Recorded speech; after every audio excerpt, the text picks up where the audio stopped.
Bonjour à tous. Dans cette playlist, dont nous allons parler équations différentielles, donc dans cette vidéo et les suivantes. Les équations différentielles que nous allons aborder vont être du niveau bac+1 et bac+2. Éventuellement, des vidéos suivront sur des systèmes différentiels ou des équations aux dérivées partielles pour voir ces notions-là. Pour l'instant, nous nous en tiendrons à des équations différentielles linéaires du premier ordre et du second ordre, un coefficient constant principalement, et nous irons voir aussi quelques équations différentielles non linéaires, mais en restant au premier ordre. Alors, introduisons un petit peu le sujet. Qu'est-ce que c'est d'abord qu'une équation différentielle? C'est quelque chose qui intervient, en tout cas, lorsque nous avons une évolution de système dynamique, en particulier à essayer de mettre en équation, justement, de modéliser. Alors, pour cela, on se servira de temps en temps d'exemples mécaniques ou électriques. Quelques rappels de cas physique. La relation fondamentale de la dynamique classique nous dit que un système donné, des forces sont appliquées. Ce système a une masse m, donc j'ai une première force, une deuxième force. Et la loi de Newton nous dit que la somme des vecteurs force appliquées est égale à la masse de l'objet multipliée par son vecteur accélération. Donc une masse considérée comme inertielle ici. Très bien, donc on a ce résultat, et on a aussi dans un circuit électrique, pour prendre un deuxième exemple, alors un circuit RLC très classiquement, des tensions qui vont pouvoir s'exprimer aux bornes de chacun des trois composants, aux bornes de la résistance, aux bornes de la bobine, qui a une inductance L, et aux bornes du condensateur, qui a une capacité C. Tout en sachant que l'intensité du courant qui circule dans cette boucle va être égale à dQ sur dt, c'est-à-dire la dérivée de la charge électrique par rapport au temps. Alors effectivement, juste pour redéfinir un petit peu cette intensité électrique qui se mesure en ampères, nous avons des charges électriques, donc qui peuvent être évidemment symbolisées par des électrons qui circulent dans le fil. Et ce débit de charge électrique, donc cette vitesse de circulation en termes de quantité de charge dans le temps, est ce qu'on appelle l'intensité. La charge elle-même est notée en coulombs. L'intensité est le nombre de coulombs par seconde qui transite dans le fil à un moment donné. Donc 1 ampère, c'est 1 coulomb par seconde. Maintenant, parlons de la tension aux bornes de la résistance, qui est donc liée au potentiel, la différence de potentiel, donc une espèce de capacité d'un objet, d'un constituant électronique à attirer les électrons pour augmenter ses capacités de circuler dans le fil.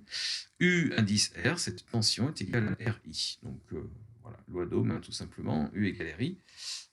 Donc R dQ sur dt, donc RQ' ou RQ point, comme on note souvent la dérivée en physique également, lorsqu'on dérive par rapport au temps. La tension aux bornes de la bobine est égale à L dI sur dt. Donc il s'agit de la dérivée de l'intensité par rapport au temps, et ça se traduit lorsqu'on a un signal qui est sinusoïdal, si toutefois on pouvait le dire comme ça, ce qui n'est pas forcément le cas d'ailleurs, qu'un sinus serait transformé en cosinus et qu'on aurait une quadrature de phase aux bornes de la bobine par rapport à la tension existant aux bornes de la résistance. Alors, qui dit dI sur dt dit Q seconde, d'accord? Donc on a cette charge petit q qui est ce qui est en train de transiter dans le fil, qui elle-même dépend du temps. Et donc on voit apparaître sa dérivée seconde, alors que la tension aux bornes du condensateur vaut tout simplement Q sur C, c'est-à-dire directement proportionnel à cette quantité de charge. Alors évidemment, la loi d'émail dans cette boucle, une fois qu'on aura fermé l'interrupteur, nous dira que la somme des trois tensions doit être égale à 0. Alors regardons un petit peu plus précisément ce que ça donne lorsqu'on veut mettre en équation justement ces cas-là. Alors, le premier exemple, le parachutiste. Nous avons un parachutiste qui est en train de descendre, parachute ouvert. Évidemment, pour quantifier son déplacement, je vais mettre un axe vertical. Je considère uniquement son mouvement vertical, d'ailleurs, ici. Et donc on va essayer de positionner ce parachutiste dans le temps avec une position Y qui dépend du temps, bien entendu. Ce parachutiste, donc le système parachutiste-parachute est soumis à son poids, est soumis également à une résistance de l'air, donc F, qui dépend du temps. Alors pourquoi est-ce que cette résistance de l'air dépend du temps? Parce qu'elle dépend de la vitesse du parachutiste qui elle-même n'est pas directement proportionnelle à quoi que ce soit, ou surtout pas constante, mais en tout cas qui va être variable dans le temps. Alors si j'écris la relation fondamentale de la dynamique, sur l'axe Y, en projetant tous les vecteurs sur l'axe Y, mais ce qui est très pratique dans ce cas-là, eh bien my secondes, donc m fois l'accélération du parachutiste, est égal à moins cy' moins mg. Alors qu'est-ce que c'est que ce cy'? Eh bien c'est justement cette fameuse force de frottement. Cette force de frottement dépend d'un coefficient de frottement de l'air qui dépend de la forme, de la taille du parachute, et ainsi de suite, et du parachutiste d'ailleurs, et est proportionnelle, la force en tout cas, proportionnelle à la vitesse du parachutiste. Donc c'est Y'. Pourquoi un signe moins? Parce qu'une vitesse positive va induire une force de frottement négative, C étant considérée comme positive, hein, et une vitesse négative, une force de frottement positive. Donc quelle que soit l'orientation de l'axe de Y que je choisisse, cette force de frottement s'oppose à l'accélération du parachutiste. Moins mg maintenant, donc là ce signe en tout cas est lié au choix de l'orientation de l'axe des Y. J'ai choisi de l'orienter vers le haut.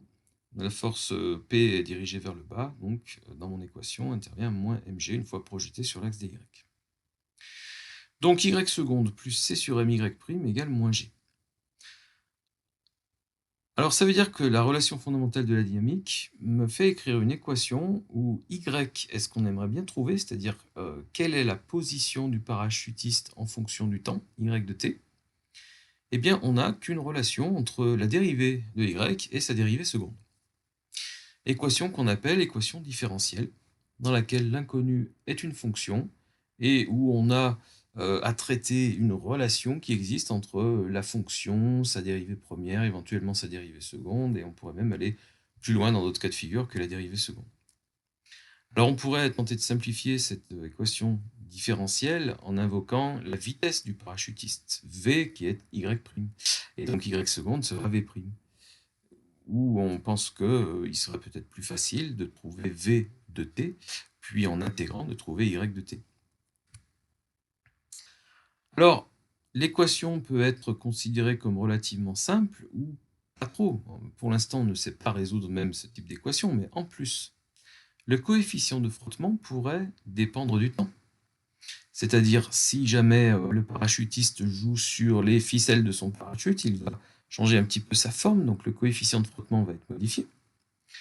La masse du parachutiste pourrait très bien changer au cours du temps, pourquoi pas, on pourrait envisager un cas de figure où le parachutiste lâche du lest pour s'amuser.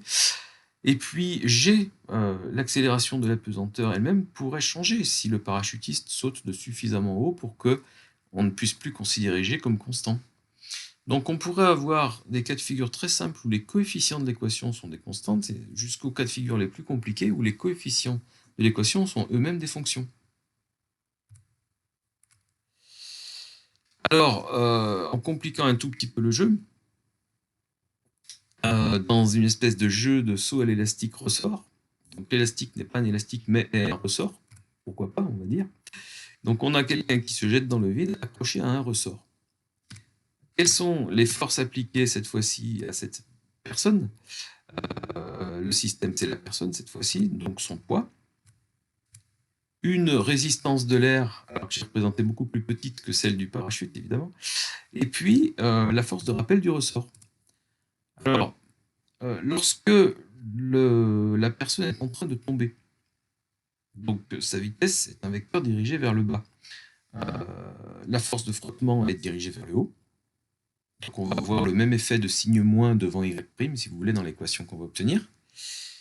Et la force du rappel vers du ressort, pardon, dépend du fait que le ressort soit comprimé ou tendu au moment où on regarde. Donc R peut changer de sens suivant la position Y de la personne. Et en tout cas, la force de rappel d'un ressort est proportionnelle à son allongement, et donc si on choisit bien l'origine de notre repère, proportionnelle à Y.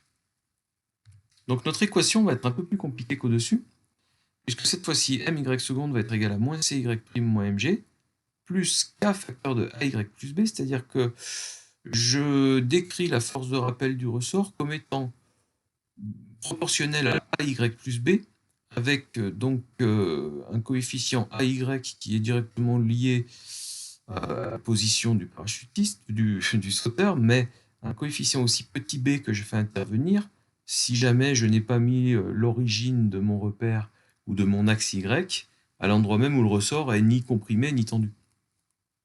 Donc j'envisage une espèce de formule générale ici. En tout cas, cette fois-ci, j'ai une relation équation différentielle, encore une fois, d'inconnu la fonction y, dans laquelle je trouve un terme en y, un terme en y' et un terme en y seconde. Et donc je ne vais plus pouvoir faire un remplacement aussi simplement qu'au-dessus, où je vais simplement noter v égale y', et donc j'étais finalement arrivé à une équation qui impliquait v et v'. Ici, non, on a y, y' et y seconde, et donc on a affaire à ce qui s'appellera une équation différentielle du second ordre. Donc notre objectif dans ce chapitre, c'est d'être capable de résoudre aussi bien le premier type d'équation que le second, et on va le faire évidemment étape par étape. Donc objectif principal pour les 5 vidéos, y compris celle-ci, qui viennent.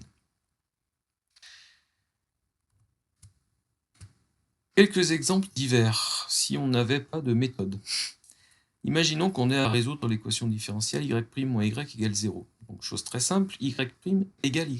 Quelles sont les fonctions égales à leur dérivée? On sait que, et je viens de l'écrire, les fonctions exponentielles marchent très bien. Bon, très bien, e puissance x est une solution de cette équation. Est-ce qu'il peut y en avoir d'autres? Est-ce que d'autres fonctions peuvent être vérifier cette équation différentielle? Ben oui, 3e puissance x la vérifie très bien. La dérivée est également 3e puissance x, donc y' égale y. Donc en fait, n'importe quelle fonction de type c e puissance x. D'accord, mais est-ce qu'il en existe d'autres? Autre équation différentielle, y' plus y égale 0, y seconde, pardon. Donc si je dérive 2 fois ma fonction, je dois obtenir l'opposé de la fonction. Y seconde doit être égal à moins y. Alors avec un petit peu d'habitude, de jugeote, d'intuition, on sait que pour la fonction sinus, ça va marcher. Si je dérive sinus, j'obtiens cosinus. Si je redérive, j'obtiens moins sinus. Donc la dérivée seconde est égale à l'opposé de la fonction. À partir de cosinus, ça marche aussi. Bon. A priori, une combinaison des deux, a sinus x plus b cosinus x, va donc fonctionner dans cette équation différentielle. Mais encore une fois, est-ce que ce sont les seules solutions? Pour l'instant, on n'en sait rien. Y fois y' égale 9x, sachant qu'y est une fonction de x. Alors, là, on peut tenter. J'essaye 3x, alors y' vaut 3, et donc 3x fois 3, 9x. Ah oui, ça fonctionne. Très bien. Mais encore une fois, on ne sait pas s'il y a d'autres solutions. Y fois y' égale 9x carré. Ah. Et bien là, c'est peut-être un petit peu plus difficile de voir qu'une solution peut être racine de 6 fois x puissance 3 demi. Il faut être un peu plus habitué aux dérivées des fonctions puissance. Et effectivement, on pourrait vérifier, ça fonctionne. Alors, bien évidemment, quand on se trouve confronté à un exemple un peu plus concret, ou en tout cas qui va impliquer peut-être plus de termes dans l'équation, il va être difficile de trouver la fonction Q de t, donc la charge circulant dans le circuit, dans la maille ici, en fonction du temps, lorsqu'on a cette équation-là sous les yeux. Lorsqu'une fonction est reliée à la fois à sa dérivée seconde, l'équation peut être à coefficient constant avec un second membre nul, elle n'est pas forcément évidente à traiter. Et elle le sera encore moins si on ajoute un 4e composant dans la maille du circuit électrique, un générateur de tension qui impose à ses bornes une tension U de T.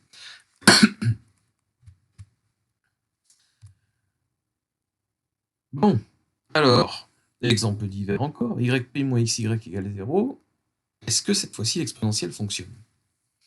Non, en fait, parce que l'équation différentielle voudrait dire e puissance x moins x puissance x, ce qui n'est pas nul.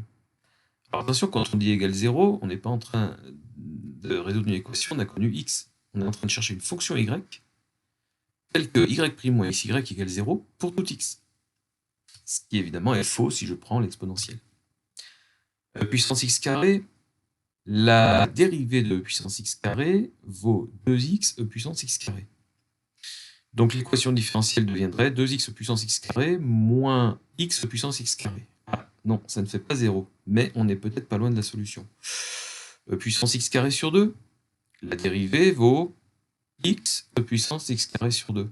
Donc là, ça fonctionne. Y' moins xy est bien égal à 0. Y a-t-il d'autres solutions? Toujours la même question. C'est-à-dire que c'est très bien d'arriver au bout de quelques recherches à trouver une solution de notre équation différentielle, mais il nous faut absolument toutes les solutions.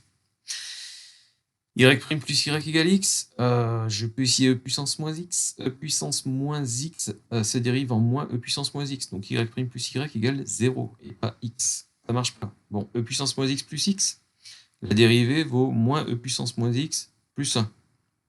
Si j'ajoute à ça e puissance moins x plus x, j'obtiens 1 plus x. Donc pas x. Mais on n'est pas loin de la solution. Si je fais ça, je trouve la solution. Effectivement, c'est une possibilité. Bon, bref, vous l'aurez compris, notre but est de trouver une méthode générale pour éviter une recherche par tâtonnement. Alors surtout que les équations différentielles que j'ai évoquées ici ne sont pas spécialement compliquées. Avec un peu de méthode, on y arrivera très bien. Alors, je passe à un deuxième diaporama pour commencer maintenant le cours proprement dit. Comme on l'a compris, une équation différentielle, c'est une formule que j'appelle ici grand F, qui implique une variable x, une fonction y, une dérivée y', et éventuellement sa dérivée seconde, ou troisième, quatrième, etc., jusqu'à une dérivée nème. Quelques termes maintenant pour commencer une classification des équations différentielles pas trop compliquées. D'abord, l'ordre de l'équation différentielle, c'est le degré maximal de dérivation qui est visible dans l'équation. Une équation où y seconde apparaît est une équation du second ordre, par exemple. Une équation est linéaire si elle représente une somme de termes dans chacun desquels apparaît la fonction, ou sa dérivée seconde, et à chaque fois à la puissance 1. Donc ça va ressembler à ça. Les coefficients A0, A1, A2 ne sont pas forcément des constantes. C'est-à-dire que la variable peut intervenir devant y, etc. Mais un terme contient y, ça peut être avec un coefficient 0 évidemment, un terme contient y', un terme contient y seconde, et ainsi de suite. Et il peut y avoir au bout de l'équation un terme supplémentaire où la fonction y n'apparaît pas, bien sûr. Elle est dite linéaire homogène si le terme supplémentaire f de x est absent, ce qui rendra l'équation plus simple à résoudre. Donc je la note EH cette équation pour l'appeler équation homogène. Et puis une définition indépendante, elle est dite à coefficient constant, bien entendu, si les A0, A1, A2, etc. sont des constantes. Mais par contre, elle n'est pas forcément homogène si elle est à coefficient constant. Donc on a des cas de figure, si vous voulez, plus ou moins compliqués dans les équations linéaires, suivant qu'elles sont à coefficient constant ou pas, et suivant qu'elles sont homogènes ou pas. Et on va bien sûr commencer par le cas de figure le plus simple, pour aller vers le cas de figure le plus compliqué, en tout cas, dans un premier temps, pour les équations du premier ordre. Donc on oublie y seconde, y troisième, et ainsi de suite.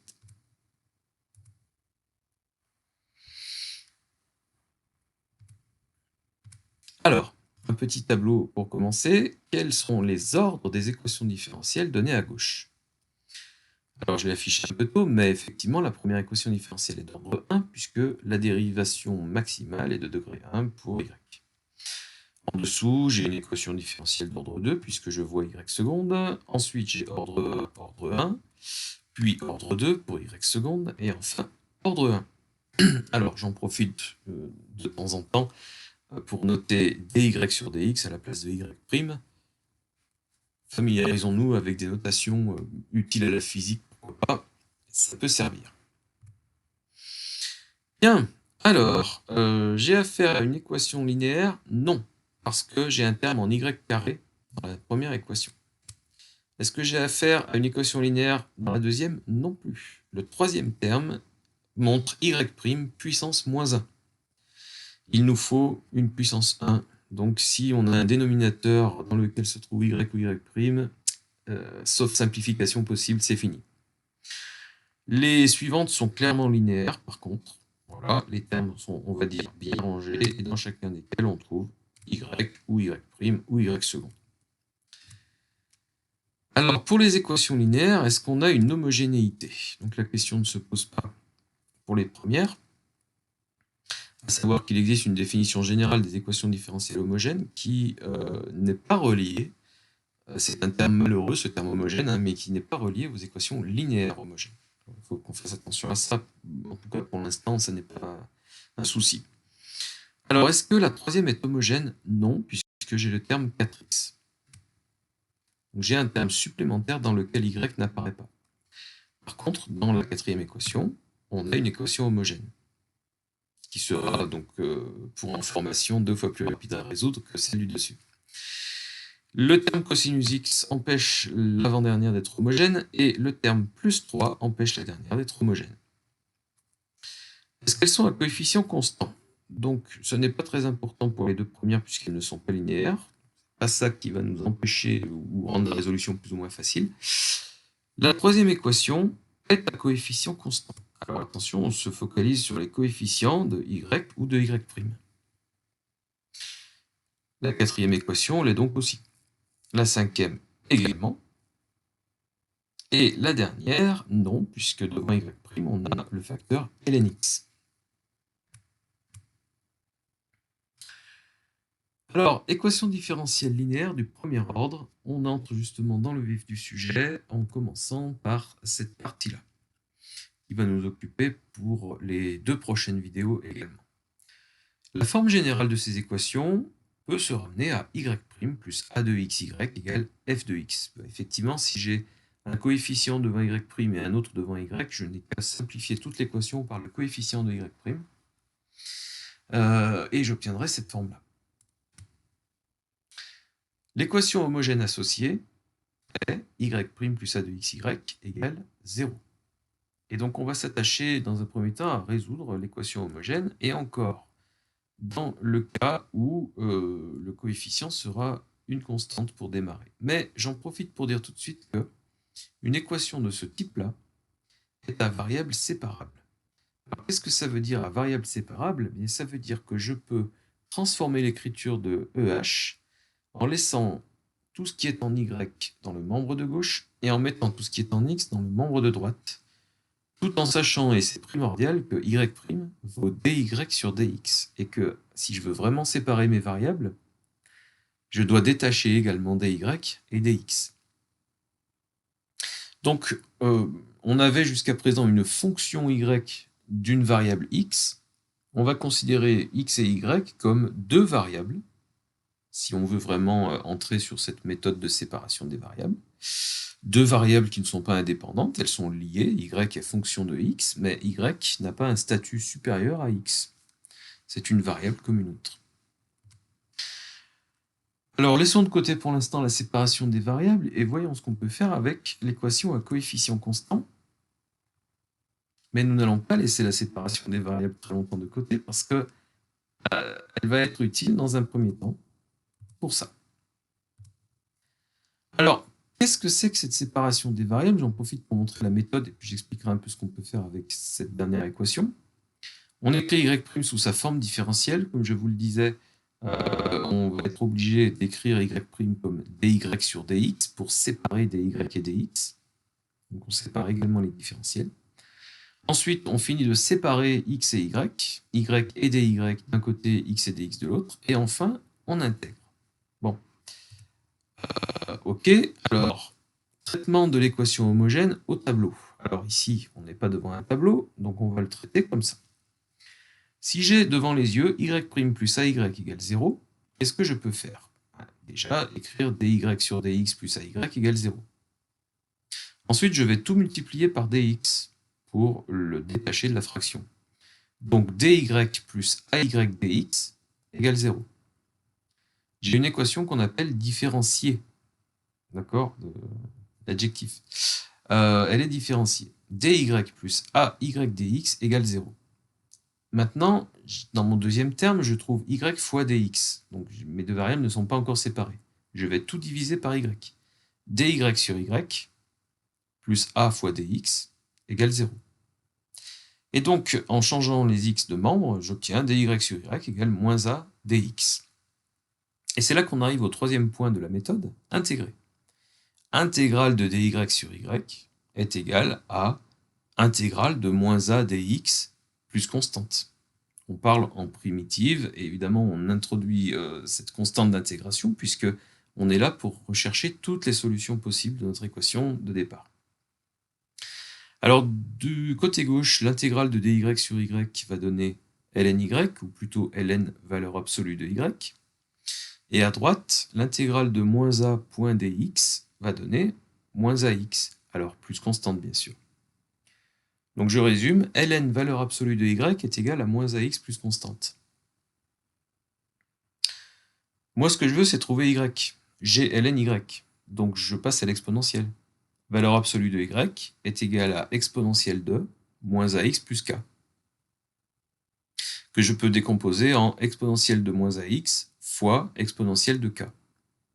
Donc en gros, j'obtiens la valeur absolue de y qui est égale à exponentielle de moins ax fois e puissance k, qui est une constante réelle quelconque positive. Si j'enlève la valeur absolue sur y, je peux rendre la constante réelle quelconque, positive ou négative, de l'autre côté. Et donc je m'aperçois que y est égal à c exponentielle de moins ax. Et donc on vient de démontrer, avec l'aide de la notation différentielle, que une fonction y' est égale à moins a y, donc la dérivée est proportionnelle à la fonction de départ, si et seulement si la fonction est proportionnelle à une exponentielle dans laquelle se trouve le coefficient moins 1. C exponentielle de moins ax. Il ne peut pas y avoir d'autre solution. Donc cette méthode de séparation des variables, elle est essentielle dès le départ pour nous montrer la fameuse solution exponentielle des équations linéaires du premier ordre à coefficient constant et homogène, donc les équations les plus simples possibles. Donc, ce résultat exponentiel, lorsque vraiment on a une équation aussi simple que ça au départ, avec le premier exemple on en retrouve une, cette solution exponentielle, vous pouvez la citer sans vous justifier et refaire la méthode de séparation des variables à chaque fois. Par contre, cette méthode, elle sera très importante pour nous lorsqu'on repassera un cran au-dessus avec une équation de forme y' plus a de x y égale 0. Lorsque le coefficient n'est plus constant, la solution n'est en général pas l'exponentielle. Donc là, il convient d'intégrer les choses comme il faut.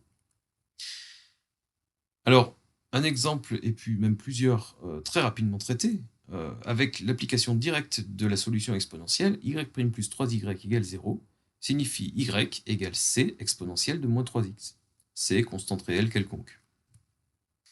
Y' égale y égale c, e puissance x. 2y' moins 5y égale 0, je simplifie, y' égale 5 demi de y, donc y égale c exponentielle de 5 demi de x. Je vous remercie d'avoir suivi cette vidéo, je vous donne rendez-vous pour la prochaine, où on ira sur progressivement des équations différentielles un peu plus compliquées. Merci et à bientôt.